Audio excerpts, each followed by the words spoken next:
This landed at a ranch at Corona, New Mexico. The rancher turned it over to the Air Force. Rancher W.W. Brazell was the man who discovered the saucer. What I thought was a star began coming in my direction at a very rapid rate of speed. The unidentified object, which some sources thought might be a blimp, moved slowly down the Pacific coast from Santa Monica and disappeared south of Long Beach.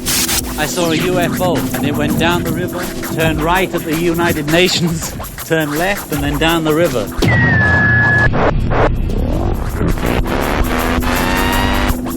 UFO classified. UFO classified. No more plausible deniability.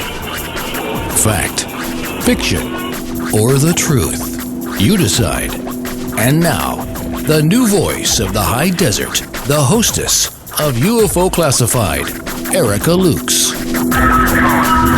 Well, happy Fantopia Friday, my friends. This is Erica Lukes. I am always happy to be here and spend my Friday evenings with my friends from all over the world. I have the biggest group of intelligent, like-minded people who really strive for the truth, and all of us are in this together trying to weave through the disinformation, through the delusional personalities, and so on and so forth. But we are going to do this together. I had made the announcement while it was gone last week in chat room.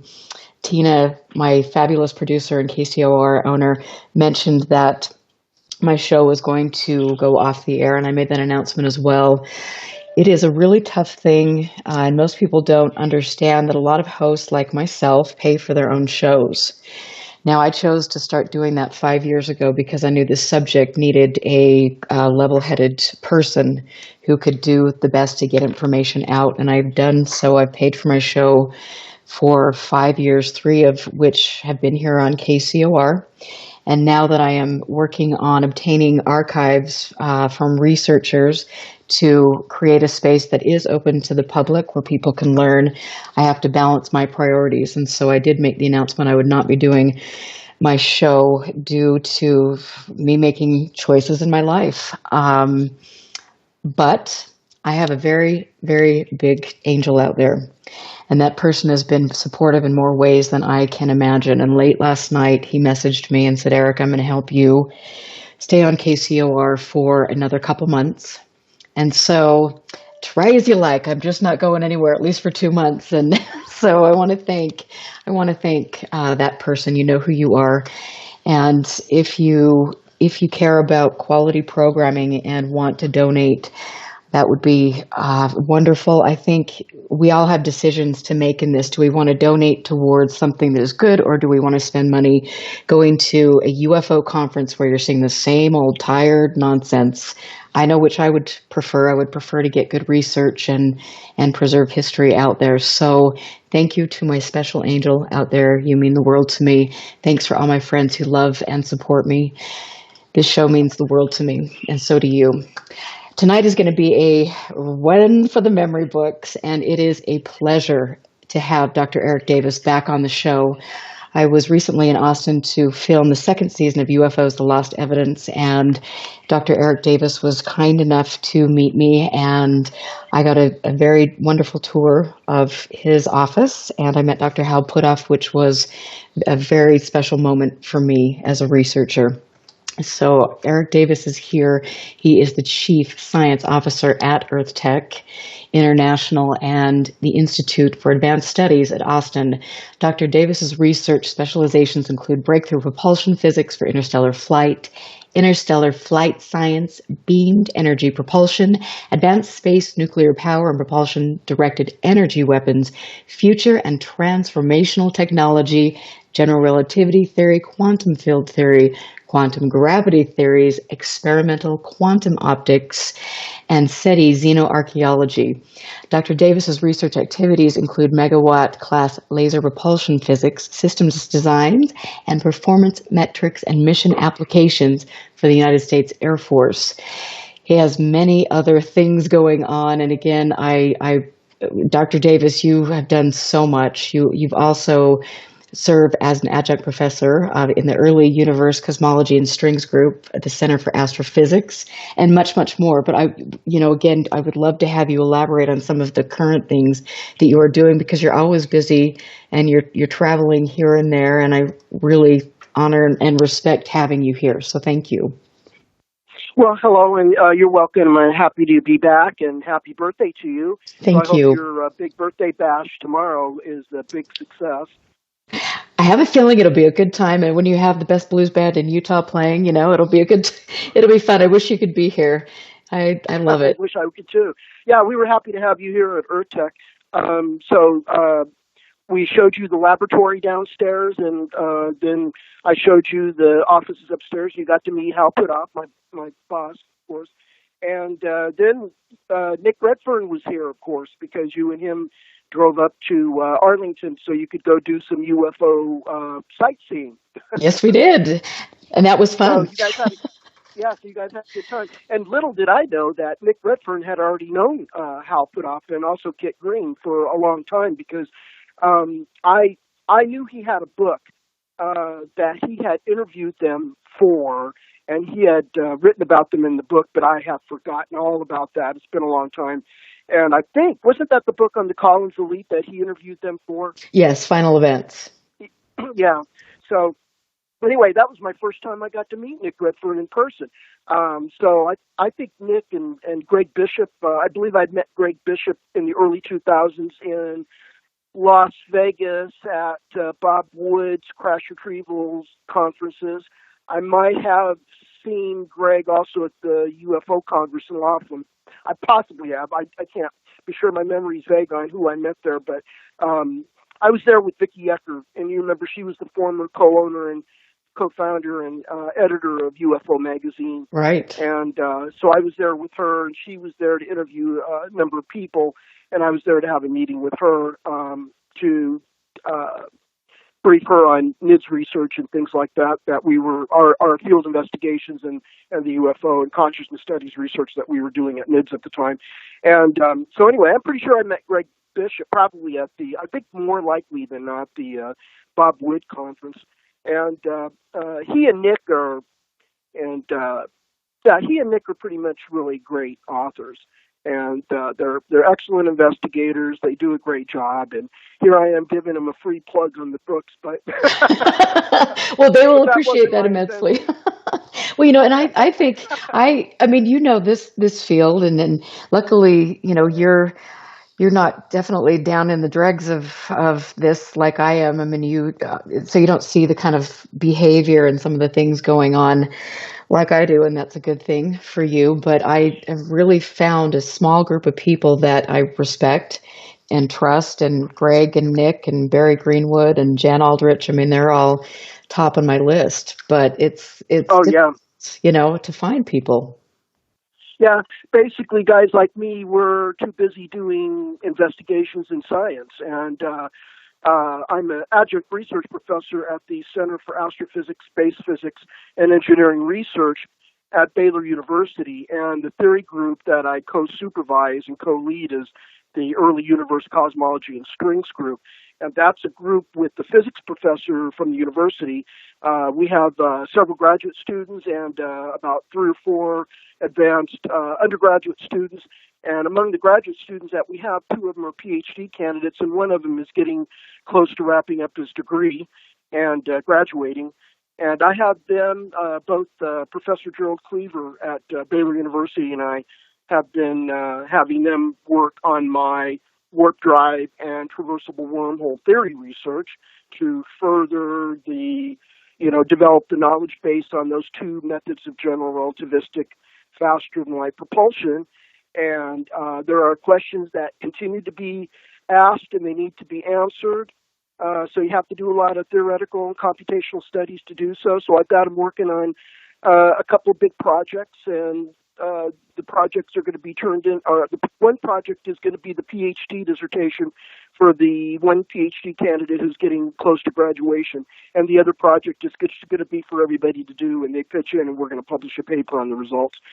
It will likely not be the dissertation topic for the second PhD candidate because he's going to be doing something else. So anyway, it's really great stuff. So I'm busy doing theoretical physics stuff, and of course a lot of that has overlap with our UFO research over here, and it's important because UFOs studies is not a science as much as it is an intelligence intelligence information collection gathering. UFOs are not a natural phenomenon, so you don't study it in the way you study using the scientific method to investigate UFOs under that category or into that frame of reference. Instead, you look at it as a phenomenon under intelligent control that's interacting with our environment, our social system, our psychology. They're physically interacting with us. They leave evidence behind. They've been witnessed, and so forth. And so this is the realm of intelligence gathering. And within intelligence gathering, you can use science to do the analysis. And there's always a science within the UFOs themselves, because it's like what Jacques Lee and I have always said, that they are a advanced technology under intelligent control, and they have several different dimensional characteristics to them. And I don't mean interdimensional, so I don't want anybody to confuse when I say the word dimension.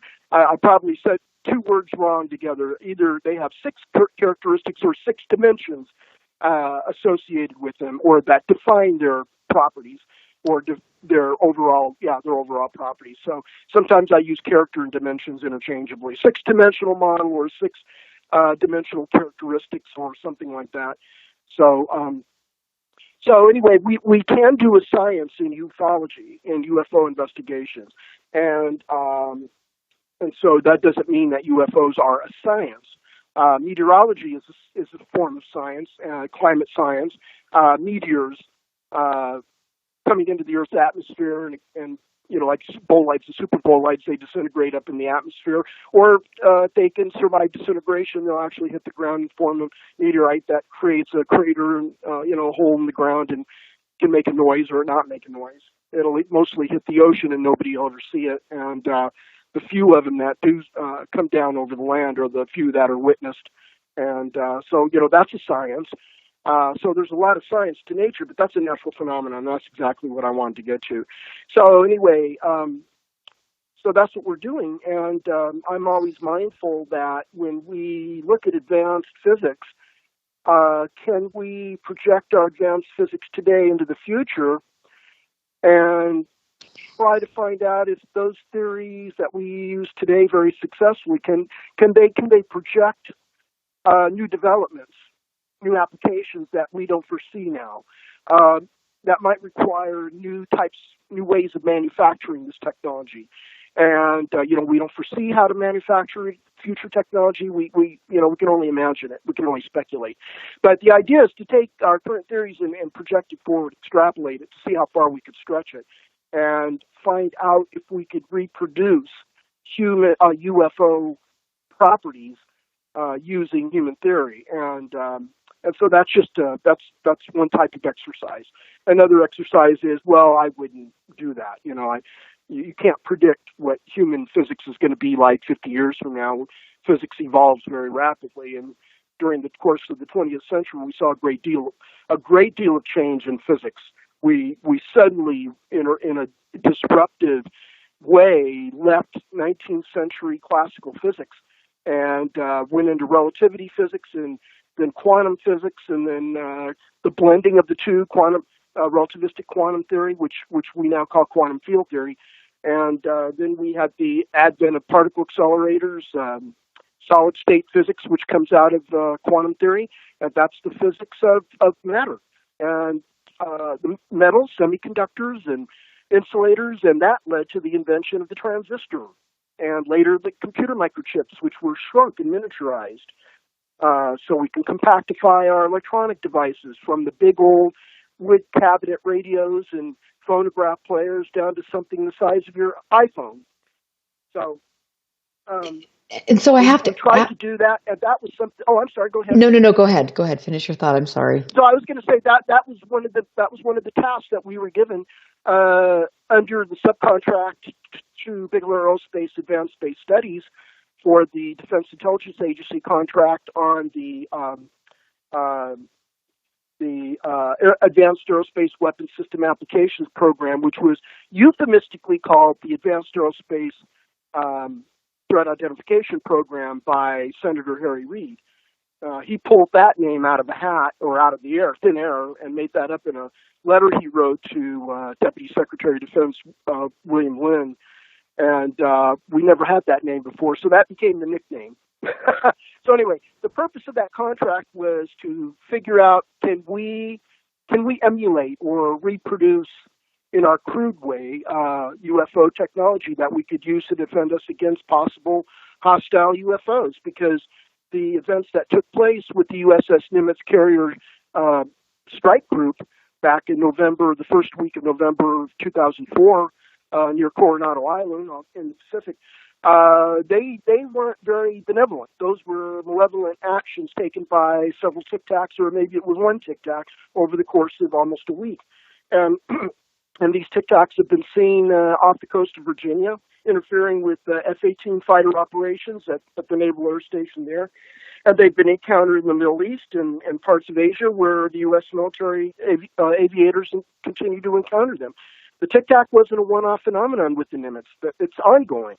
We have Air Force pilots that have come to the naval investigation of the Tic Tac encounter with the Nimitz, who have come forward and talked about their encounters, close encounters with such craft on routine operational flights, and they just didn't report them up the chain of command because to do so would possibly require a psychological evaluation that could be put into their Air Force record, and sometimes those things, well, for the most part, psychological records or entries in a record can kill an aviator's career in the Air Force. So for that reason, they're very reluctant to report these events when they happen, unless there are a number of other fellow aviators who are in the mission or ground control where radars or weapon systems are involved, and they've got multiple locks, multiple visual sightings, multiple FLIR scanners, everything like what happened with the Nimitz carrier strike group. If the Air Force had those, well, then they'll talk about it. There's no way out of it. They'll have to report it, and somebody up the chain of command is going to need to be told about it. So, but these are cases where that was not the case, where it was opposite of the Nimitz case. The pilots were alone, they were in transit somewhere, and there was not necessarily any interaction with ground control facilities, and most likely, I have little knowledge on those specific cases because I've never interviewed those pilots. They were interviewed by naval investigators who were part of the Nimitz investigation. So I don't know the complete details, but I do know that there wasn't really a lot of chatter generated from those events, and the pilots actually told the investigators that they took down notes as soon as they landed their plane and completed their flight. They wrote down in their little notepads that they keep in a leg pocket, and they always carry a notepad in their leg pockets. There isn't any military person who doesn't carry notes with them for the most part, especially if you're operating an expensive weapon system like a $50 million, F-15E or something, or an F-15F.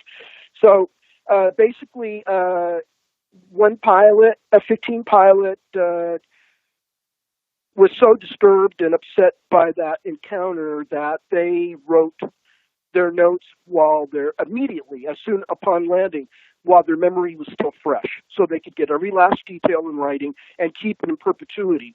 And that pilot shared those notes with the Navy investigators. So those notes are now in the record that went into the ATIP program. And so basically my understanding from those notes is that the pilot didn't want to get a psychological evaluation done because that was going to be ordered. And if that gets into the file, that pilot could potentially be grounded or miss an opportunity to be promoted and get a promotion into a higher level leadership position. So right.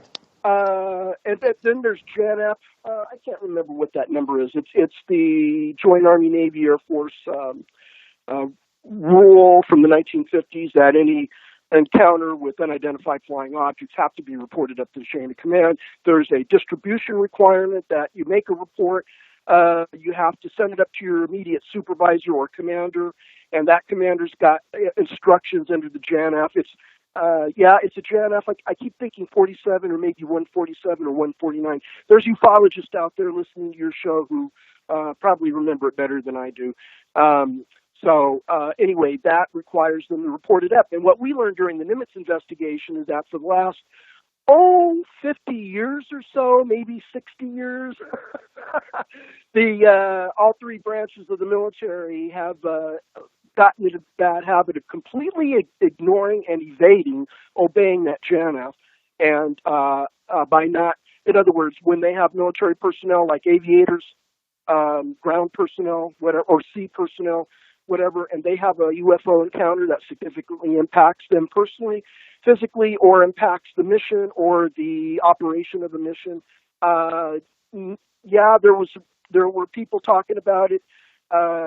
Reports were given to the immediate commander, but the immediate commander did not make a formal written report and did not pass it up in obedience to the JANF requirement. And so the higher level superiors did not know about the event. So there have been a lot of stories that have come out by investigators during the 1980s. Like Colonel John Alexander, when he was at the Army Intelligence and Security Command, he was the Chief of Staff to General Bert Stubblebine, who was the commander of Army ENSCOM. Alexander did a lot of investigations into both the Navy and Air Force and Army people who he's heard scuttle rumors and whatnot throughout the services about major UFO encounters. And so we tracked down the individuals, interviewed them, and found out they had legitimate vertical data, including military data, signals data, and visual data of some pretty spectacular UFO encounters with military operations and personnel. And they disobeyed the JANF by not filling out a report, passing it up to the commanders, and then having the commanders distribute that report to the mandated customers in the U.S. government who have to receive those type of reports. So that was a very interesting state of affairs. And so anyway, guys like me, we want to collect this type of intelligence, and we want to put it to use to help us frame hypotheses for UFO propulsion, power, stealth, weaponry, and why would I say weaponry? You've got a lot of people in American ufology who claim that the aliens, the UFOnauts, are benevolent. They're here to help us. They're here to stop nuclear war or prevent it, or they're trying to tell us to stop destroying our environment and things like that. Well, no.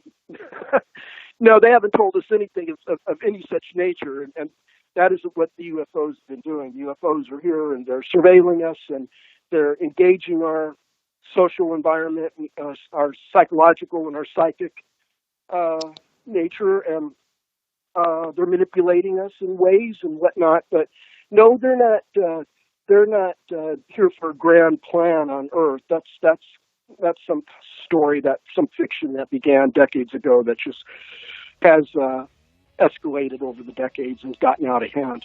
Well, and that's important, and I want to talk to you a little bit about that. We were going to head to break right now, but just some of the things that have been spread through, from the 40s, late 40s on, and which I believe have some very interesting ties, and they need to be discussed, and we'll get back to that and much, much more. I'm Erica Lukes here on UFO Classified with Dr. Eric Davis.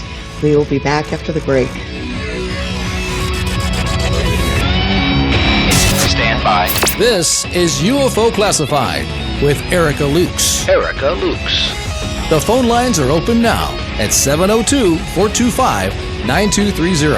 That's 702-425-9230. Worldwide callers use Skype name KCOR Radio. More UFO Classified. UFO Classified with Erica Lukes on the KCOR Digital Radio Network. After this. We interrupt to bring you this. Would you like to advertise on KCOR Digital Radio Network? This is what I'm talking about. At a fraction of the cost of traditional radio advertising, why not? Tell them the good news. Whether you need to promote your next book, product, or service, we can customize a package for just about any budget. Finally, there is hope for the hopeless. Why limit yourself to a tiny local market when KCOR can brand you to the world? Here's all you do. Visit KCORradio.com or contact our sales department by email at saleskcorradio.com. We want it now! See the difference with us by letting us work for you. This ain't reality TV! The KCOR Digital Radio Network. Now, broadcasting in digital HD radio. Toxins are everywhere, from the air we breathe to the food we eat and the water we drink. In a world where 80,000 known toxins and heavy metals threaten our very existence, how are you going to protect yourself and your loved ones? Introducing Pure Body Extra Strength, the world's first colloidal zeolite that helps trap and remove toxins as well as heavy metals from your body that are messing with your memory, clarity, sleep, and focus. Don't just take our word for it or the testimonials from our thousands of happy customers. Check out the hundreds of articles and case studies on the National Institute of Health website proving zeolite's powerful ability to remove toxins. For a limited time, listeners to KCOR will receive 10% off their first order. To get started, go to trypurebody.com and enter promo code Radio10. Again, that's trypurebody.com. Toxic junk is all around us, but now you can take back control of your health and protect yourself by detoxing with Pure Body Extra Strength. You'll be on your way to sleeping better, thinking more clearly, and feeling more energetic. Go to trypurebody.com right now and get started today. Friday night, 9 p.m. Pacific. Jump onto the Celestial Highway and travel at the speed of light. Into hyperspace. Hyperspace. Hosted by Solaris Blue Raven. She navigates you through the cosmic tides of mysticism into the world of covert technology, UFOs, mystical sciences, and the world of unforeseen forces. You get to really sort of enjoy a bizarre ride. Listen live, Friday night, 9 p.m. Pacific, for Hyperspace, the one show that blows the whistle off our government black ops projects.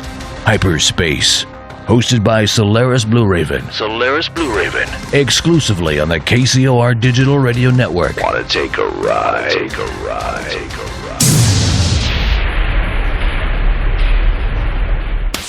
Are you ready to go? It's showtime! You're listening to the KCOR Digital Radio Network. Break this up! Broadcasting from the heart of Las Vegas, Nevada. Their base is so large it has to draw most of its power from the nearby nuclear fusion plant. The future of radio is here and now.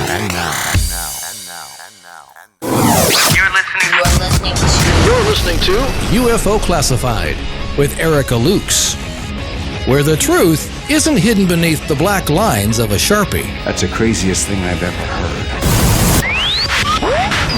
To be on with Erica, call 702-425-9230. That's 702-425-9230. Worldwide callers use Skype name KCOR Radio.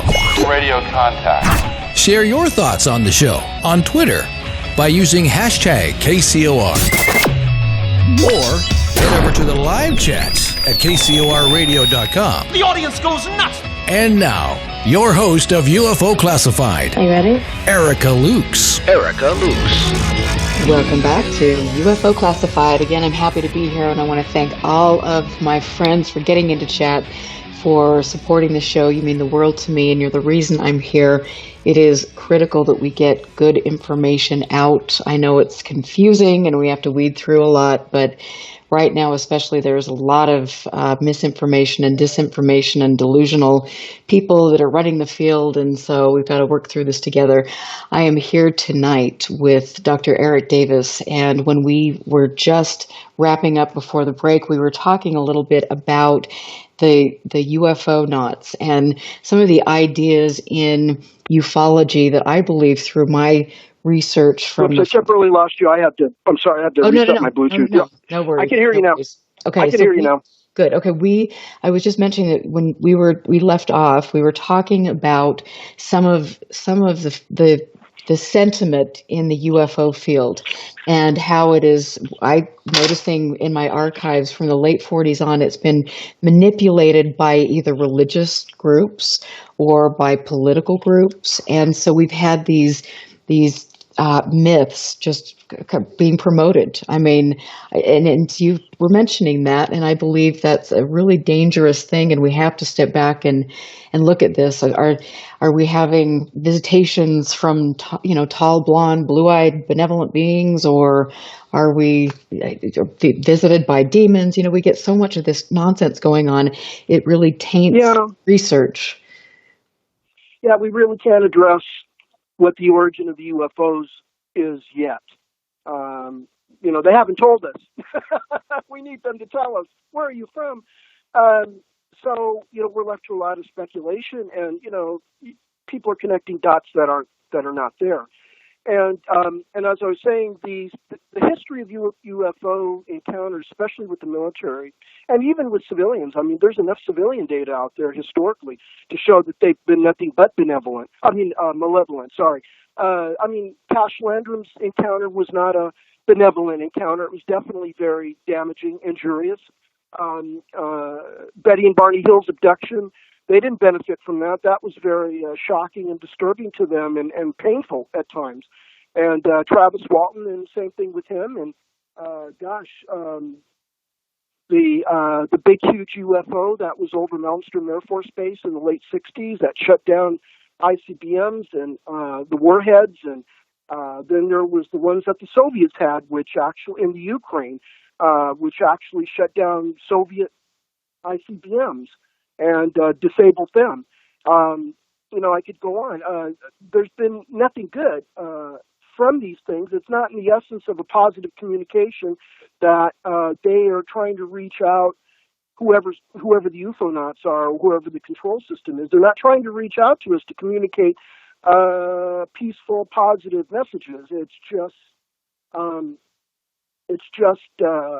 don't know. I don't even think it's a test. I don't know that we're being tested more than it's just the outcome of an interaction has always been negative. There's never anything been positive that comes out of the interaction. People get injured, people get hurt, people suffer mental illness or mental debilitation or something as a result of it. It's not been totally a positive event overall, and they're around. Let me give you an example of a response. This kind of goes to Nick Redfern's The Collins Elite. The Collins Elite, as I told you before, privately and probably on radio, is not an organized group within the United States government. It's a disorganized group of individuals or small cliques of like-minded individuals who are scattered throughout the various parts of the United States government, and they have an ultra-conservative, arch-conservative, I should say, religious views that, regardless of their religious ideology or their religious persuasion, universally all claim or universally all consider UFOs to be satanic. And UFOnauts or the UFO aliens are demonic. So this is satanic, demonic alien technology, and we should stay the hell away from them because patriotic Americans should not have any interest or desire to study satanic, demonic technology and the creatures that run them or built them. So here's an example. John Alexander talks in his first UFO book, which I don't have here to give you the title. I know you had him on your show, so you probably already covered that ground.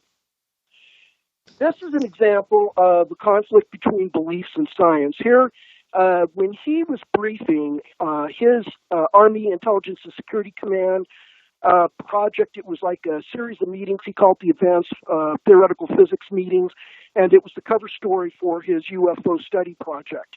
And so this was held in the mid-'80s, and they came to conclusions, and they produced briefing charts to give to the higher level people inside the Department of Defense to show what sort of evidence was available, what sort of conclusions can be made, and what did the Army Science Board say and recommend about all this.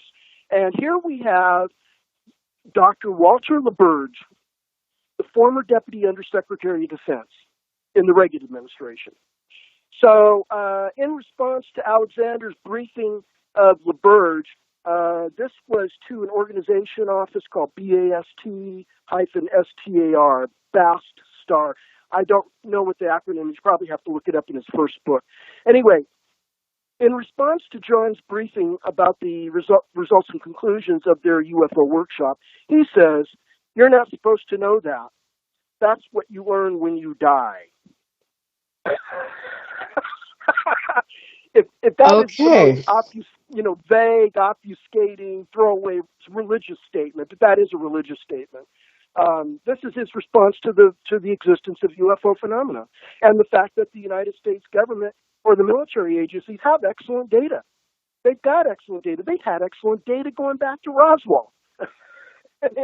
So here you got a guy who doesn't know anything about the Roswell crash, and I guarantee you that the rules of black programs are you don't blab the existence of the crown jewels of the military to every leader who gets appointed, who gets nominated and confirmed by the Senate to an appointment in the Department of Defense or any intelligence agency. You have to protect them from potential legal liabilities associated with U.S. military and intelligence operations overseas, where terrible foreign relations issues might have a blowback or a fallout. So what you do is this is especially true for secret operations. So what you do is you got to create an umbrella called plausible deniability. And in order to protect a secret, guys at the top level have plausible deniability when you don't brief them. If you just don't brief them on everything you're doing, they have a plausible deniability when they go out and say, "I don't know what you're talking about. I had nothing to do with that. I don't know anything about that project, and I don't know anything about who did it and why they screwed up and how come people got killed." That's plausible deniability. It's because they weren't briefed on it. It wasn't there. They didn't have the need to know to be briefed on it unless certain conditions were met. But usually those certain conditions are exceptional events, exceptional circumstances. And that's when you're going to have to brief a high-level leader, a presidential appointee, on some specific category of super secret information. So this guy, Walter LaBerge, who was a deputy undersecretary of defense back in those days, he did not have the need to know about the crash retrieval program or any of the stuff that John Alexander was doing. John Alexander volunteered to go brief him, and so that was a courtesy that he gave to this guy. And it was because John Alexander's reasons were altruistic. He was out to try to open this up, get the military more engaged in actively operating on the UFO phenomenon, and trying to get military resources to support a program. In other words, John Alexander was trying to do the equivalent of the ATIP back in those days, and he got shot down when he proposed it. So let me find something for you here. If I can find it, I can read it to you. Basically, it's the Army Science Board's conclusions, and that's not it. Here we go. So, yep. Okay. So let's go up. I'm going to go up. I'm looking at a briefing slide here that I'm going through. So basically, This is the first incarnation of the ATIP that was done by John Alexander at the Army Intelligence and Security Command. And this is as a result of all of the UFO data, cases and events, witnesses, analysis, intelligence, and science that have been thrown into the workshop, the Advanced Physics Theory Workshop, or the Advanced Theoretical Physics Workshops, I believe they're called. And so this is the outcome. So they identified major problem areas. You have the signal-to-noise ratio area, too much noise in ufology versus the real signal. You have a chain of custody problem on physical samples. Or you have to establish a chain of custody on physical samples. You have high strangeness factors that tends to muddy the waters and confuse people. You have things that are just too tough to handle culturally within a military organization. You have reluctant witnesses. You have a poor history of U.S. government involvement in investigating UFOs. Investigating UFOs in an organized, funded fashion within a military operation is detrimental to the career. It's too dangerous. And then you're stuck with incompetent investigators, which could, produce FUBARs that'll ruin your credibility and your reputation. And then there's always a lack of funding. which means you don't have enough resources to do things right. The recommendations were that an informal interagency group be established. Now, that was informal. What the DIA did was execute a formal one. This was appropriated by congressional law under the defense, first under the defense budget. What is it? It's the defense budget bill. That's the one that's the blueprint for what you're going to spend money on. The appropriations bill is what actually puts the money there to order the Treasury Department to transmit money to the various government agencies. So anyway, it was in the budget bill and it was in the appropriations bill that there was a line item to fund this program. And this program then was allowed to let out competitive contracts for bid. And BAASS got the bid, won the bid. So anyway, an informal interagency group be established. Steps should be taken to initiate a low-level funded program, and I'm not sure why they thought they needed to go low-level. I wasn't there. I was in graduate school at the time. That a prioritized program plan be drawn up. Well, that's a good idea. Okay. That a means of data collection and distribution be established, and that a list of external personnel with appropriate interest and clearances be formulated. All right. Well, this is superficial compared to what the HIP really became in 2007 through 12. So the Army Science Board recommendations were: we need to analyze anomalous space-related threat data. Important evidence exists from veridical sources. We have an inability currently to assess the level of threat. The high-quality data does exist. Some electromagnetic data are quite good, and then they recommended that some Dr. Scully here proceed. He probably might be the chief science officer at INSCOM. I'm not familiar with that name. But anyway, unquestionably, there's enough evidence to proceed. A national-level problem requires a multi-agency approach because they recognized at that day that in that era, how complex the UFO phenomenon is. And there's enough fundamental scientific issues to warrant a study. And then this next bullet says, put primary focus on sensor system data to collect more electromagnetic signals and signatures data on these UFOs. And then the next bullet says, to proceed, requires strong leadership and backing. And so that is how serious they took it. But you had LaBerge come in and squelch it, and some other folks squelched it. So it just did not succeed. It did not go forward. There is specific detail about the program not going forward, not getting any support that John tells in his book. So I don't remember the details of that now. I used to know that 20 years ago, but now I don't. I don't remember it. But I'm in my office. I don't have the books here. All my UFO libraries at home. So I can't pull it off the shelf and say, "Oh, let's look it up here." Well, and I have to ask you, because the show is, we're running down on time, and there's so many questions to ask you, and you know that there have been a handful of internet personalities, fake personalities, trolls, whatever, that have tried to sway information and push it down a certain corridor, and perhaps releasing information that they shouldn't be releasing. Can you just briefly talk a little bit about that and what effect that's had on your efforts?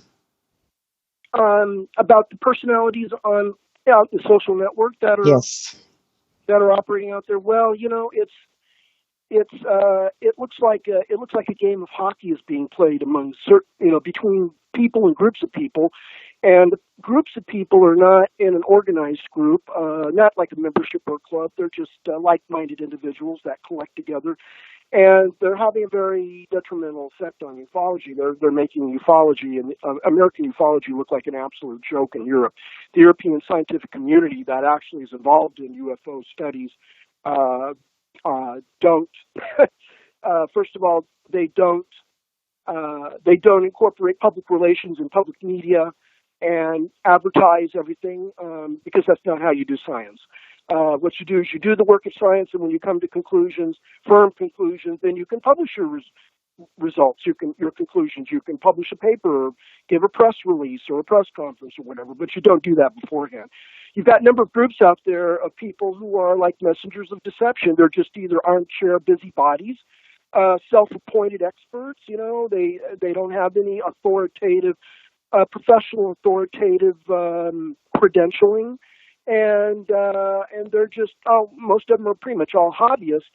They just want to jump the gun and get in and become muckrakers and investigators, and what they do is they want to pick apart organizations like Tom DeLonge's To the Stars Arts and Sciences Academy and MUFON and maybe and the ATIP program, Lou Elizondo, the Pentagon. Well, I have to say, though, you know, I think people should be picking apart MUFON, though. Yeah, they do. They do. So what they're trying to do is they're trying to, the goal is well, here's what the goal is. The goal is not to contribute to the understanding of UFO phenomenon. They are not contributing to helping us collect data, helping us put it together, analyze it, helping us in some fashion come to a better understanding of what the phenomenon is. And that means, like what I said earlier, collecting data, analyzing it, processing it, coming to conclusions if possible, or preliminary conclusions, and recycling that according to the scientific method. So they're not helping us solve the UFO problem. What they're doing is they're sowing discord, discontent, anarchy, chaos. They're pitting personalities against each other, and all they do is criticize because they don't trust, they don't accept the ground truth. They suffer from ergo fusion, and more than anything, it's terrible. It's just terrible. The ergo fusion. I mean, that's another one. Not only ergo fusion, but cognitive dissonance and distorted thinking. That just reigns supreme among a lot of these people. And they think they're doing good. They think they're providing a useful service, but they aren't, because they're not working for anybody professionally who requires that useful service. They're just doing it because they just want to be agitators out there. There's gentlemen who are FOIAing the ATIP program documents, and one of them has been in the business for many years, running a UFO website that's pretty prominent, and he's FOIA'd a great number of documents and whatnot. And he seems to be okay, but he's gotten into this little hitch where he's got to pick apart where did the FLIR videos for the Nimitz F-18 encounters, the FLIR recordings of the Tic Tac taken by the F-18 pilots, and it's like, why are we worried about that? Lou bypassed the public relations or public communications office, and he bypassed one or several of the other offices, and had some agreement with one office that had some responsibility for being able to process classified military data, being in this case the FLIR videos from the Nimitz F-18s, and so he was able to get an agreement from them to say, hey, here's my reasons why we want to declassify these, and we want to do research on these. We want to show them to the public. And the guy in charge of that office agreed and said, okay, here's your deal. And so he released three videos, and I was told a couple of years ago that more were supposed to come, but I don't know what happened with that. I'm not involved with TTSA. I'm not a board member or one of the officers of the organization. Okay, so thank you. And I have to. And I want to ask you, because recently the former director of investigations who just resigned from MUFON has talked about this little bit of crash evidence that was retrieved, and the fact that it was given to Mr. Elizondo. And there have been different stories coming out about the ownership of that. And so I'm wondering if you know anything about that and could clarify that. No, I don't know about that. Okay. I'm not involved with any of that part of it. No. Okay. I'm not doing anything on materials analysis. We had a contract with them to do materials analysis, but we haven't. But as far as something having to do with an implant, we haven't had an implant sent to us. We just had some other materials that they picked up from private citizens. These are not government-owned materials. These are from private citizens that had called in and reported their UFO encounter, and that they saw material left behind when the UFO landed and took off. So, and then one of them is Art's part. That's that metamaterial, that bismuth magnesium compound that Linda Howe got from Art Bell.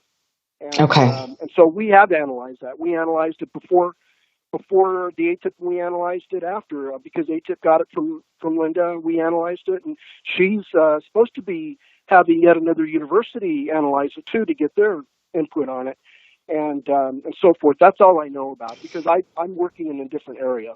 Okay, so, thank you very much. And a couple more things really quick. I think we've got one more minute, but as far as a UFO lobbyist, what is your take? Is that actually a good thing to do? Is it a waste of time? Well, it depends upon the congressional staffer you're going to talk to. I'm kind of got mixed feelings about UFO lobbying. I think for an enthusiastic, for an enthusiastic UFO, I don't want to use believer. I think we accept UFOs. The evidence for the existence of UFOs is too overwhelming to have a belief system. It's more like, yeah, it's a fact. It's true. We don't believe it. We know it. So belief is consequential to what we know. Okay, so anyway, I think that it might have its good benefits to doing that, but it might also be a waste of time. And I might have to come back on the show to cover that more details with you, because I can tell you about the story where NIDS tried and nearly had congressional hearings established in the 1990s on UFOs, and we got killed. We got stopped at the pass by Wisconsin Republican James Sensenbrenner in the House, who had oversight over science, the Science Committee. And so we'll have to talk about the foibles of lobbying Congress. You could be taken seriously by some people in Congress. They will open your ears and be receptive to your information about UFOs, but they are doing so because they want to be entertained. They are they live a humdrum, boring life, dealing with the nuances of congressional work, and you're basically providing them a diversion, a very welcome, entertaining diversion from the humdrum life of being a congressman or senator.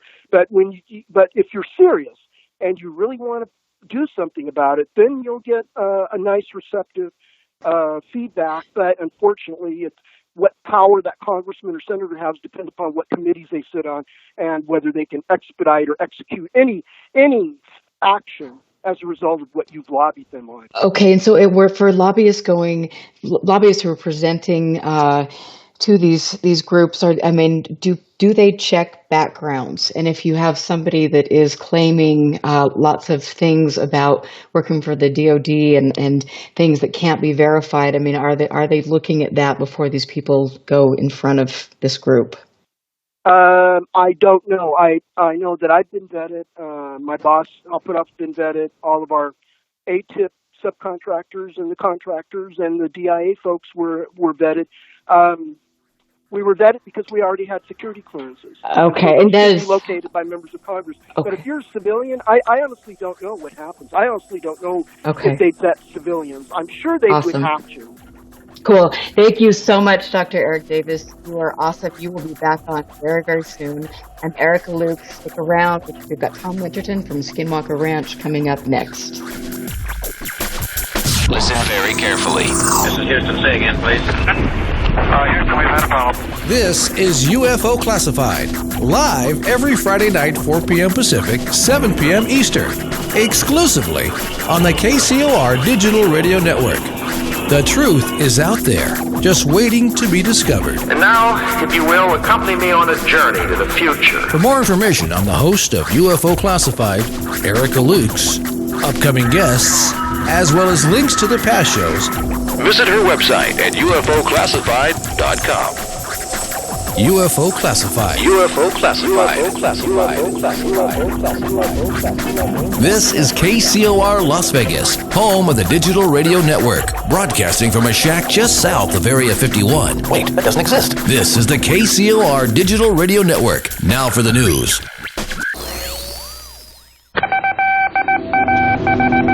This landed at a ranch at Corona, New Mexico. The rancher turned it over to the Air Force. Rancher W.W. Brazell was the man who discovered the saucer.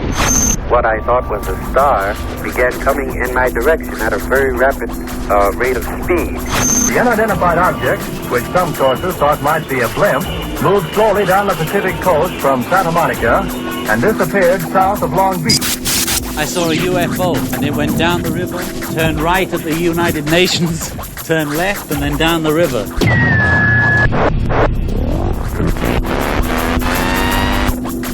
UFO classified. UFO classified. No more plausible deniability. Fact, fiction, or the truth. You decide.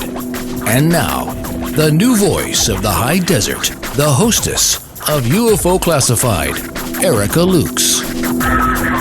Welcome back to the second half of UFO Classified. I'm always happy to be here on Friday evening and want to thank all of you for supporting the show and really getting the word out about that. I'm here for you and we are all going to do this together, so thank you for your support.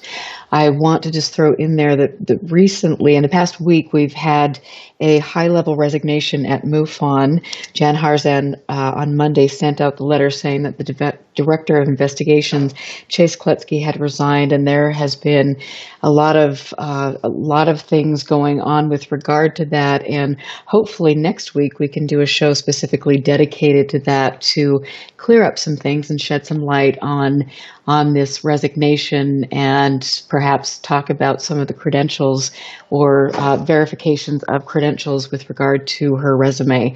But now I am here with somebody this is a real treat for all of us. He has taken time out of his Friday evening to be here, and I don't believe that he has done a radio show before. You all know about Skinwalker Ranch. That is a place that is very near and dear to my heart, being from Utah, and understanding that the Uinta Basin is a huge area where we can really research and learn, thanks to people like Dr. Frank Salisbury and Junior Hicks, who were studying this they've been doing this for decades. Dr. Frank Salisbury passed away and left a huge archive up at the University of Utah with regard to his work with Junior Hicks. Junior Hicks is still alive, and back in 1996, the property at Skinwalker Ranch was purchased by Bigelow Aerospace, and then we found out through an article in the New York Times, December 17th, 2017, that money was allocated from the Pentagon to study this property. And we also now have got new owners of the ranch. Admantium purchased the ranch and has taken over. Tom Winterton is here, and he is from Roosevelt, Utah, and has lived in this area his whole life with his family. He is an integral part of the community. He has a construction company, 3 motels, is managing partner in a film production company, and does much, much more for the community. And he also has a lot to do with the ranch. So, Tom, I want to say thank you. This is really a treat. And everyone has been following Skinwalker Ranch. We are excited. There are a lot of myths that have developed over time, and I hope that you can clear up some of those things that aren't necessarily promoted by people that have the best integrity for what all of you are doing at the ranch. So welcome. Well, thank you, and thank you for having me on. And I was surprised that I got permission to do this. So you must have the special touch, I guess. I don't know, but I'm happy to be here. Well, thank you. I really think the world of all of you and everything that you're trying to do, and to have the owner of Admantium, and to have all of you reach out to me and to make me feel a part of what is going on has been really special. And I don't think that a lot of people who are involved in this research really reach out to people in the community. And I love that all of you have done that. That's really important, and that speaks volumes of the type of people that you are. So thank you. And so for our audience, I want to just ask how you got involved with all of this and working on Skinwalker Ranch. Okay. Well, when Robert Bigelow sold the ranch and the new management group came in, they actually sent a gentleman out who became the ranch manager. And at the time, my wife and I owned, like you mentioned, we owned several small motels, and one of those happens to be here in Roosevelt. And the gentleman had stopped in on a Sunday afternoon, and I just happened to be there working at the front desk and met him. And the next day when he went to check out, we struck up a conversation, and he found out that I had a contractor's license, and then I was also plugged into the political scene in the local area, and took down my name and number, and a short time later reached out to me, I think a week or two later, and said that they had a few things there on the ranch that they'd like me to look at, and asked if I would be interested in helping them. And so that was how I was introduced to the ranch, and went out there and was able to help them achieve some of the things that they needed to get done. And here I am 3 years later. And so, I mean, with all of the, you live in the community. I mean, the community has witnessed all of these strange things going on, and there are, rumors of black Suburbans and, military craft in the area. And I mean, how much of that is true? What's going on up there? And how much can you tell us? Well, I'll tell you everything that I can without getting myself in trouble. But, as far as the community, the Uinta Basin as a whole, I think, has a large per capita number of sightings. And what you'll find, and what I have found, especially since taking this position on the ranch as the ranch superintendent, is when you start visiting with people, almost everybody has had some kind of sighting if they've lived here very long. And the interesting thing is that you'll get a lot of prominent individuals in the community. These are people, very reputable, very solid, good business people, politicians. And if you can get them by themselves where they're not in the public and you start talking, what you'll find is most people will open up and share experiences that they have had of seeing things. And it's actually startling how many people have experienced sightings and all the things that you mentioned. Anymore, I think it just, if you haven't seen it, you just haven't lived here very long. And that is so interesting, because every day I have more and more people contact me. I mean, people that are in the area. I have a family that I've been working with and researching for years, and they live up there 3 generations, and the whole family has had really important, profound experiences their entire life. And so it is truly an interesting place. What interaction have you had, if I can be personal, with whatever's going on there? Have you ever had an experience? Well, it's interesting. When I was a child, I had an experience, and it was one of those, it wasn't scary. I'd been up late. I was probably 12 or 13 years old, and I was up late, I think, cleaning my room, and it was like 11:30 or midnight. And I looked out my window, and out, there used to be an oil refinery here in Roosevelt, and my bedroom window overlooked that refinery. And I remember looking out, and there was like a half moon, but instead of, it was horizontal and not vertical, which was, I kind of thought was strange, but it was beautiful, it was big, and it was just kind of there above the refinery. And I didn't think anything of it, and finished cleaning my room. And when I was done, I thought, I'm going to look at that one more time, and I couldn't see it.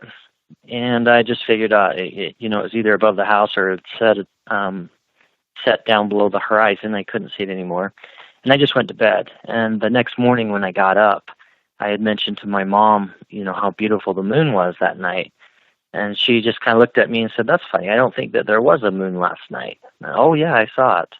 And went and looked at the calendar, and sure enough, there was no moon that night. So whatever I saw was not the moon, but it was big and beautiful, and it did look kind of like a half moon out there above, the refinery.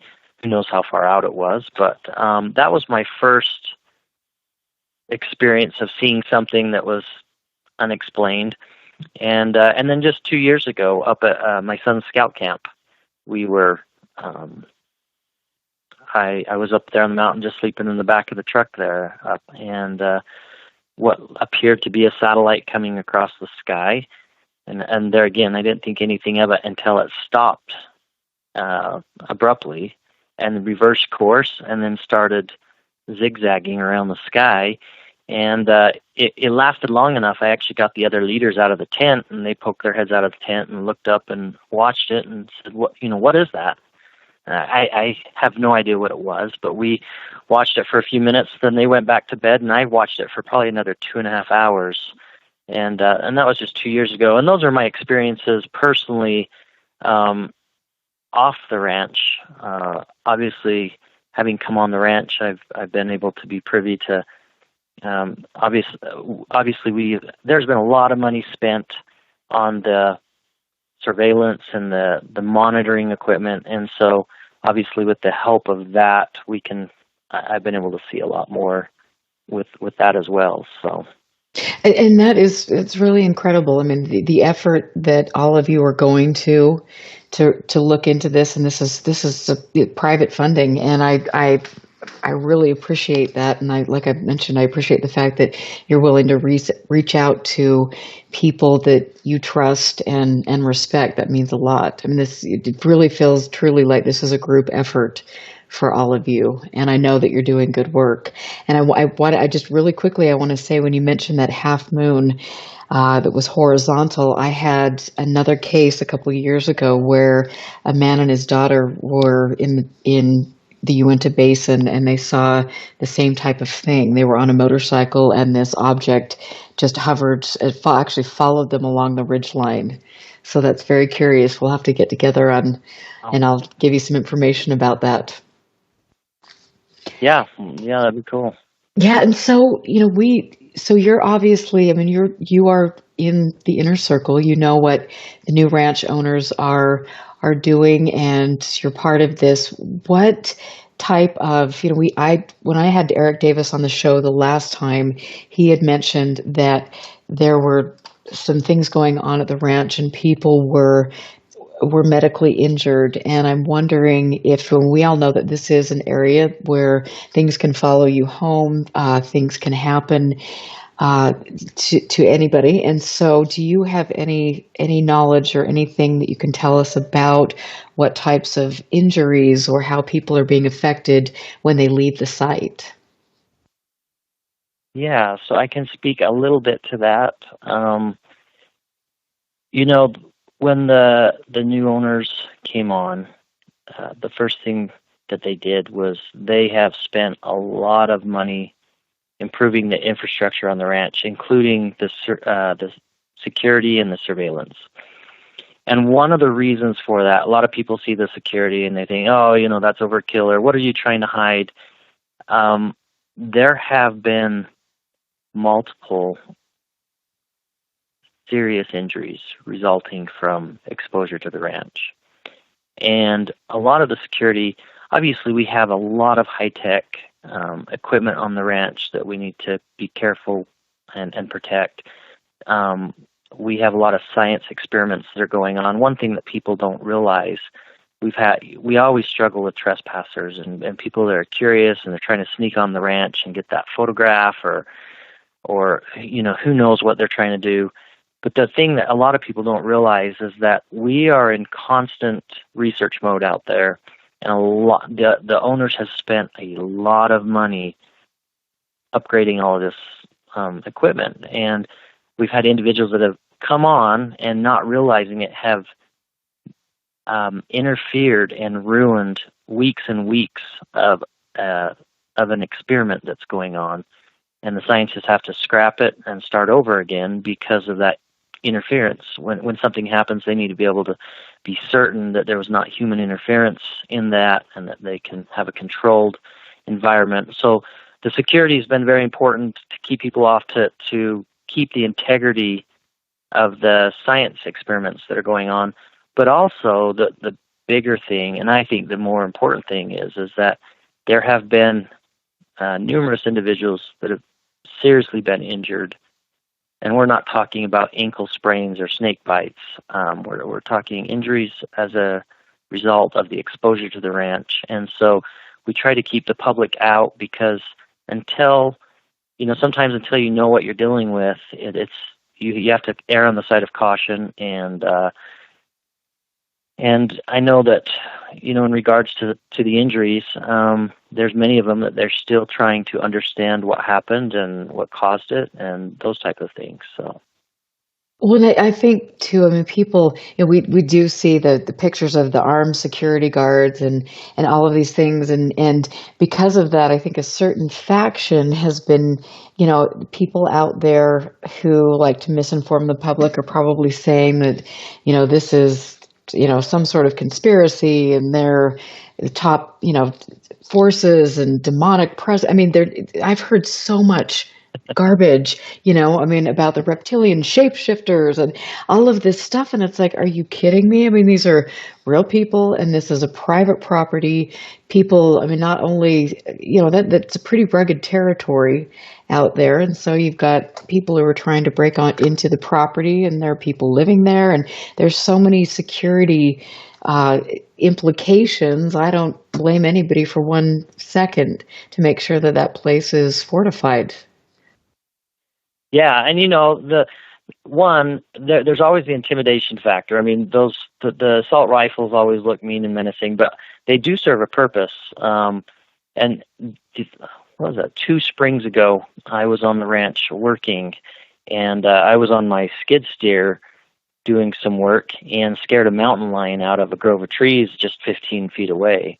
And it is a rugged area. Last fall, when we were taking the cows off the place, there was bear tracks down on part of the property.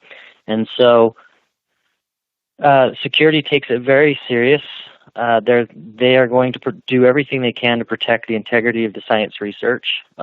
This is private money that's being spent on the ranch. It's not public dollars. And so every one of those dollars is a hard-earned dollar. And it's important that we try to stretch them as far as they can go. And so there has been a lot of money spent on the security just because if you're $45,000 into an experiment and somebody flies a drone or sneaks in on the property and ruins the experiment, you have to start over, that's a huge waste of dollars, and it's money that could have been spent to further the investigation.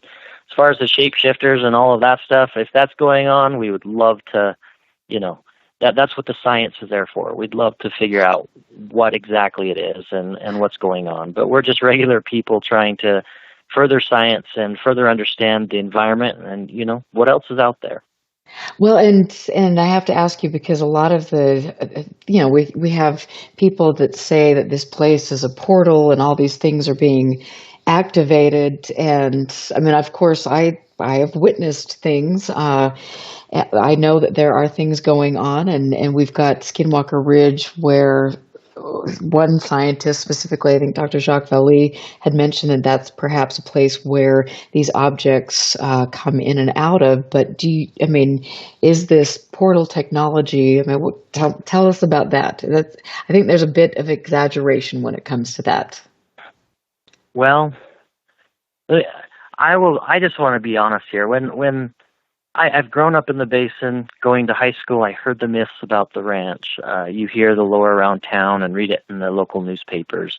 Skinwalker Ranch has always been a big deal around here. That being said, even to this day, I've never watched a single Skinwalker movie. I've never read any of the books.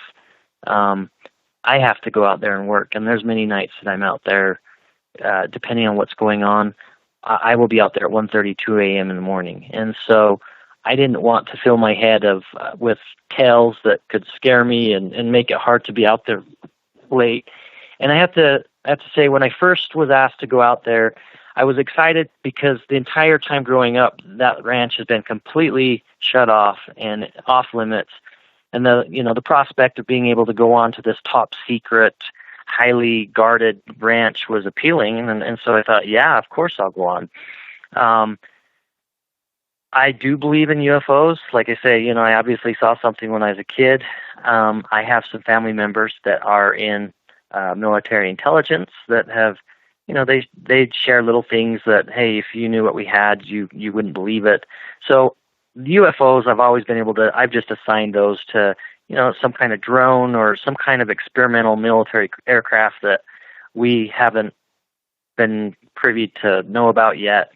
So the UFO thing I bought, the paranormal, the portals, the skinwalkers, the shapeshifters, all this paranormal stuff, I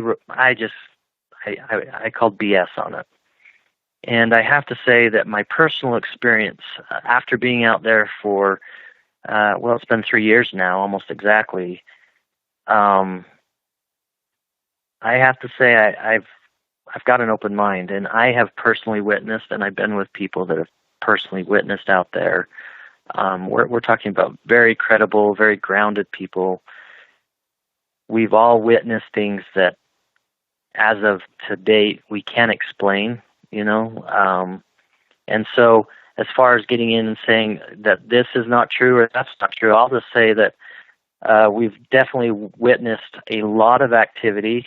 I've read people's reports that say that, it's died down or it doesn't happen anymore. The ranch is very active, and we are witnessing a lot of things. I had an experience just last night at 12:30 a.m. Well, I guess it was this morning at 12:30 a.m. And things are very much going on. As far as what they are, I'm probably restricted in being able to expound on that very much, but I will just say that there is a lot of activity. And for a person that called BS on paranormal, I've come around to thinking, well, maybe there's more to this than what I thought. And what it is, I haven't come to conclusion yet. I don't think any of us have, but there is definitely something going on. Well, and I was out there. I didn't know you know this, but and I think I've talked a little bit about with my listeners when I went out to interview Junior Hicks, and then I went out to a location out there in the basin, and it was the things that I witnessed were absolutely staggering. And I've been working with different people to try to verify, okay, was this something mundane? Was this something that just being in the area and hearing all these things that I perhaps could be projecting all of this, but I, at the end of the day, I don't know what I saw. It was very curious, and that whole area is really a hotbed of activity, and it makes me really happy to know that people like you are on the property and you're taking care of it, because I really think it's a special place. And a lot of people don't understand that, and they want to, break onto the property and disrespect it. And in fact, when I was out there on the fence line, I could see beer bottles scattered around, and it's just, to me, this is a very sacred and special place, and it deserves to be respected. So we're going to talk a little bit more about that, and I've got some great questions in chat. We're going to take a break right now. I'm Erica Lukes here with Tom Winterton. We're talking about the Skinwalker Ranch. We will be right back.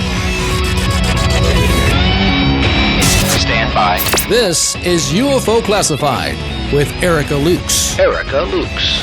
The phone lines are open now at 702-425-9230. That's 702-425-9230. Worldwide callers use Skype name KCOR Radio. More UFO Classified. UFO Classified with Erica Lukes on the KCOR Digital Radio Network. After this. If ever a breed was affectionate to a fault, it's the Golden Retriever. They're people dogs, pure and simple. And the Golden Retriever Rescue of Southern Nevada needs your help. If you would like to volunteer, foster, adopt, or donate, go to the Golden Retriever Rescue of Southern Nevada's website at grrsn.org. That's grrsn.org. Or call 598-GOLD. That's 598-GOLD. You love them enough to do anything for them. Dad, can we make 200 cookies for my bake sale tomorrow? Let's do this. Including checking nhtsa.gov/the right seat to make sure they're correctly buckled in the back seat. Brought to you by the National Highway Traffic Safety Administration and the Ad Council. We interrupt this program to annoy you and make things generally irritating. At the end of the day, we turn the lights down in the KCOR studio. Oh, sweet. And crank up the hottest club songs from around the world. This is the future. The Grind, mixed by Tina Marie, your Vegas vixen of the high desert. What about the body? What kind of body? Good body. Nice body.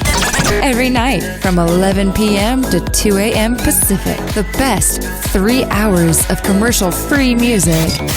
New music first. It's time to stand up and dance your ass off. The Grind, nightly and exclusively on the KCOR Digital Radio Network. Come on, it's kind of hot. 30 seconds and counting. Broadcasting to you from another planet, beaming you a world of entertainment. This is the world-famous KCOR. Now listen live online at KCORradio.com. I like everything about this station. When do I listen? Like 24 hours a day. It's my favorite station. I just love the music. It keeps me going at work.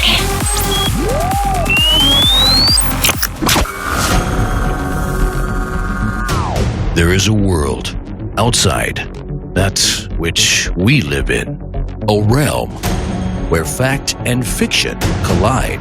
The Paradigm Matrix. The Paradigm Matrix. Hosted by Willie Miranda. Every Friday night at 6 p.m. Pacific, 9 p.m. Eastern. The Matrix is everywhere. It is all around us, even now in this very room. The 1 hour show that will surely leave you hanging on the edge of the rabbit hole. The Paradigm Matrix explores a universe of topics from UFOs, cryptozoology, conspiracies, as well as all things paranormal. Enter a world of the twisted and deformed. Friday night, 6 p.m. Pacific, 9 p.m. Eastern. The Paradigm Matrix. Exclusively on the KCOR Digital Radio Network, where fact and fiction collide. You're listening to UFO Classified with Erica Lukes, where the truth isn't hidden beneath the black lines of a Sharpie. That's the craziest thing I've ever heard. To be on with Erica, call 702-425-9230. That's 702-425-9230. Worldwide callers use Skype name KCOR Radio. Radio contact. Share your thoughts on the show on Twitter by using hashtag KCOR. Or head over to the live chats at KCORradio.com. The audience goes nuts. And now, your host of UFO Classified. Are you ready? Erica Lukes. Erica Lukes. Welcome back to UFO Classified. Tonight has been a very special night for me because I have had Dr. Eric Davis on, who doesn't usually do interviews, and now I've got Tom Winterton, who has never done an interview with regard to Skinwalker Ranch. Skinwalker Ranch is a unique and special location that everybody around the world knows about. It doesn't matter if they know about the paranormal. I ask people about it, and they've always heard about this place. It was purchased by Adamantium 3 years ago, and since that time, there has been a lot of speculation about the motivations of ownership, what's going on, and so it really is a privilege to have Tom on tonight, who is a local businessman and a really important member of the community. He is here offering great insight, and we were talking before we went to break about your experiences, one as a child and then just recently, and the multiple injuries that have been sustained at the ranch. And thank you for sharing that. You had a sighting just last night. Can you talk about that? Or you had an experience? Yeah, I can't go into it much. Okay. It's been turned over to the science, and they'll go through their routine with it. But I guess the thing is that things are still happening, and that's important because, as you know, in the science community, that really helps when things can reoccur or when you continue to have activity, because it can help narrow in, on what's going on. So. But yeah, it's very much still active. I will attest to that. And so when, there have been a lot of people say that when they visit the property or the surrounding area for that matter, that whatever this is seems to follow them home. Have you had any experiences with regard to that? I know it was mentioned by other people that Bigelow and perhaps George Knapp had things follow them home. Yes. Let's put it this way. It would appear that that is the case because in the last 3 years, we have had so many strange occurrences around our home that I do not remember having before the ranch. And I'll give you one example. It was, matter of fact, it was right at the beginning of this year, January, probably like January 4th or 5th. I had ran out to the ranch in the morning to do just a quick checkup for the scientist, and I got back home that morning about 8:30 a.m. I pulled in the driveway. It was a very, very cold morning. It was below zero. I want to say it was like 10 or 11 below zero. Really cold. I pulled in front of my home and got out of my car, went in the house. I turned my car off, and my car has one of those key fobs that as long as you got it in your pocket, you can turn the car on, you can roll down the windows, you can do those things. But I came in the house, and I was in my bedroom for probably close to an hour when my son came and knocked on the door and said, "Dad, your windows are down in your car." And I thought, what the heck? And so I looked around, and my key fob was in here on the dresser in my bedroom, which is quite a distance from the car. And I've since tried this a dozen times. Just when these things happen, you think my first thought is I imagined it, or I'm going crazy. And so my key fob, like I've tried a dozen times, I literally have to be standing almost against the car for it to register with the car. But my key fob, and I've only got one. I grabbed it, I went outside, and sure enough, all 4 windows in my car are down. And I thought, what the heck? So I rolled them up, and I immediately went in, and I do have, because of the ranch and because of all of these crazy things that have happened, I invested in a home security system. And so I do have the exterior of my home under video surveillance. And I went in and I looked, and sure, you can see me pulling in the driveway, and sure enough, I parked the car, all the windows are up. I come in the house, and right around 9 o'clock, about 10 after 9, the one camera that catches the car goes out. Now, the other 7 cameras on my system continue to roll normally. That one camera goes out. But the interesting thing is right before it went out, all the lights on my car flashed, and then the camera goes out, and the camera is down for about 10 minutes, and when it comes back on, all the windows are down. And not any of the other cameras even so much as flinch. And I checked the cameras because I do have the full perimeter of my home covered by video. There was no cars that went by, no people it was 11 below zero. There was nobody outside, but no cars passed. I live out on a rural part. There's not a lot of traffic anyways.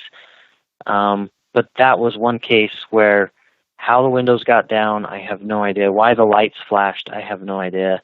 The key fob wasn't even in my pocket. It was sitting there in my room, and that's one that I'll share with you. We've literally had dozens. Matter of fact, like I say, enough strange things started happening that I went and invested in a home security system because I wanted to figure out what's going on. And to be honest, it wasn't until recently that I put it together and started thinking, I wonder if these things are following me home from the ranch. I didn't automatically assume that. It's only been the last couple months that I started to wonder, I wonder if this is following me home. And it's one of those things where I look back, hindsight, and it does seem to correspond with about the time that I started working at the ranch that we started having these strange things happen. So I would say that it's definitely a possibility. And I like your answer, and thank you for sharing that story. I know when I have been out in that area and have come home, I've had some very interesting things like what you were mentioning with your experience happen. A lot of electrical malfunctions and things like that. So it is curious. And you also, for me, I mean, I've been to different sites with a lot of activity in Arizona, Norway, the Uinta Basin, and sometimes you do come home and you feel affected by something. Sometimes it's oppressive. I don't know how to explain it, but it's very interesting. Since you started working at the ranch, I mean, do you feel that your family has been affected by this, and do you ever worry about any of the repercussions from going onto the ranch with regard to your family? Yes. Yes, I do worry. My wife and I have both been worried multiple times. When I first started there, because I didn't view the ranch, I guess because of my disbelief in the paranormal and, this woo-woo stuff, as people say, I used to I have 3 sons, and I'd take them out there and they would help me work. And we had enough things. I'm trying to, like I say, I apologize. There's just a lot of things I can't go into, but absolutely, there have been enough things that have happened that yes, it's always a concern, and it's to the point now that I do not take my kids out there, and my wife and I do sometimes worry about it. We've tried to do and implement things here at our home as a safety measure and as a safeguard. The surveillance system being one of those, just because there is enough things that have happened that do cause concern. And it's one of those things that it just points back to the fact that the ranch is definitely a piece of ground to be respected and to be. I've gotten to the point that I hold it in reverence, and I have a high level of respect for it and what could occur. And so, yeah, anytime you have a level of respect like that, there is a level of concern that accompanies it. And so we do take a lot of safeguards now that we haven't taken in the past. So it's something that has definitely caught our attention.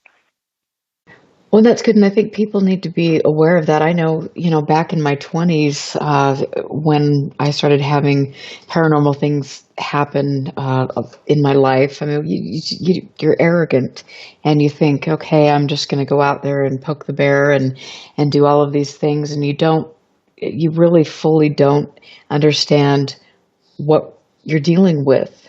And so you get yourself into a lot of situations, and you might use occult practices, which we've heard about from a lot of different sources, that people are sneaking out of the ranch, or they're in that area and they are using some of these occult rituals, and they're trying to conjure things up. And I do not understand for the life of me why anybody would want to do that. But, you do have a bit of arrogance, because it's not like you can touch this. It is so elusive that you think you're okay. Yeah. Well, and we've been programmed that, if you believe in this stuff, you've got a tinfoil hat on and you're living in an Airstream trailer out in the Mojave Desert. And so there's this level of programming that's taken place through the normal media and through just the regular culture that we live in, that I think programs us to just say, well, that's stupid. That was just a coincidence that happened. And that's the way I was at the beginning, is when things started to occur, I thought, well, that's a coincidence, or this or this or this could have caused that. And I wrote it off, and I was arrogant. And I have seen several individuals who have had reason to be out on the ranch that have come out with that attitude. And some of the injuries that we talk about, some of these injuries have happened to the most serious injuries have happened to the people that are most arrogant and blatant on their, they come on the ranch kind of with an attitude of, nothing's going to hurt me here, and then end up paying for it in a severe way. And so my attitude's completely changed from that, and it is definitely someplace to be respected. And I have to ask you, because I've heard different things. People have different experiences. Some people feel that this area is a place where you can go, and if you're really projecting positive thoughts, that good things will happen. In Hunt for the Skinwalker, there was a story about a fellow that wanted to come out on the property and meditate, and he was subsequently scared out of his mind. And so, is there anything that would be benevolent, or are there any positive attributes of this location or the area, the Uinta Basin? Oh, absolutely. I tell people even a lot, that ranch, it's almost like a living, breathing, I don't know if you call it entity, but there are some days out on that ranch where it is the most peaceful, beautiful, serene, calm place on earth. I love it because I go out there. I can't get cell phone service on the ranch. It sits right against that bluff, and it's really hard to get a cell signal. And so for me, it's really a place of refuge where I can go out there. My phone's not going to ring. Nobody's going to bother me. And there's many days out there on the ranch where it is just calm and serene. And I've had several very, what I'll call spiritual experiences, I guess, or enlightened experiences out on the ranch. And then there's the days that it's less than serene, and it's dangerous. And you never know when I show up, you never know. I guess I shouldn't be mean, but it's almost like being married to my wife. You come home, you're just not sure whether which personality you're getting, right? Right. Well, Well, that's the a happy, relationship. sweet, or if I had done something that day to mess it up, I'm going to come home and be in trouble. So when you go on the ranch, it is a lot like that. You're not sure which personality you're going to get that day, whether it's going to be the calm one or whether it's going to be the one that's not in a good mood to see you. So. Do you think that there are, and I don't know if you can talk about this, but are there specific places where the activity seems to be most prevalent? That's a great question, and I'll just answer it by saying, yes, there are, but then there comes the question of, are they hot spots because they're hot spots, or are they hot spots because that happens to be where we have the most monitoring and the most equipment? And so because we're monitoring it so heavily, and because we have all of this surveillance and high-tech equipment to pick things up, we're obviously catching more. And in the back of my mind, I've wondered, if we have that same level at different locations around, would we pick up the same things, or is it just that is a hot spot in itself? As far as the ranch goes, for whatever reason, I think it's interesting. If you look at the topographic map of the Uinta Basin, the ranch sits almost dead center in the bottom of it, of this bowl. And so I don't know, and that's one of the things I know the scientists are looking at is, does geography play a role? If so, what does it do? And so the ranch, for whatever reason, seems to be kind of an epicenter for it. But I do wonder in my mind too, if we have so much money has been spent on the monitoring it, that obviously we would hope to catch something, because we have put so many resources into observing and capturing it. We hear a lot of talk about people that are antennas or experiencers. Is there more activity that seems to surround somebody that experiences things, or is it just it just depends on the day of the week, and you need to consult your astrologer to figure out what's going on? That's a great question in and of itself, because we actually have several people associated with the ranch that have never, ever had a personal experience there. And then there's others that tend to have a high frequency of occurrences.